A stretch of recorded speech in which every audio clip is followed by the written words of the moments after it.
Tension between China and Japan continues to escalate as Japanese and Chinese Coast Guard confront each other in the waters in Japan-administered Senaku Islands. The Japan Coast Guard stated that 2 Chinese Coast Guard vessels entered Japanese territorial waters near the Senkaku Islands in Japan early Tuesday morning and left several hours later. In a statement, the Japan Coast Guard said that a Chinese Coast Guard vessel approached a Japanese fishing boat and Japan Coast Guard vessels demanded that it leave the area. The statement noted, "The actions of Chinese Coast Guard vessels navigating near Japan's territorial waters around the Senkaku Islands and asserting their sovereignty claims fundamentally violate international law." China said it was a Japanese fishing vessel that illegally entered Chinese territorial waters. Liu Dejun, spokesperson for the Chinese Coast Guard, stated on the official WeChat account, "Chinese Coast Guard vessels took necessary control measures and issued warnings to drive it away."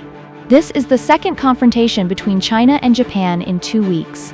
On the morning of November 16th, 4 Chinese Coast Guard vessels entered the waters near Senkaku Islands, sailing for about an hour and a half before retreating. The Chinese Coast Guard's intrusion into Senkaku Islands came after Japanese Prime Minister Sanae Takaichi's remarks in Parliament on November 9th that Japan could engage in military action if China were to invade Taiwan.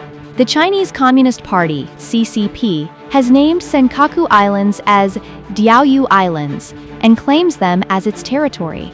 The discovery of potential undersea oil reserves in the area in 1968, which was under the U.S. control at that time, was a catalyst for CCP's interest in the disputed islands. Japan maintained ownership of the islands from 1895 until its defeat at the end of World War II. The U.S. received administrative rights of the islands from Japan under the Treaty of San Francisco and administered the islands until 1972, before returning them to Japanese control under the Okinawa Reversion Agreement.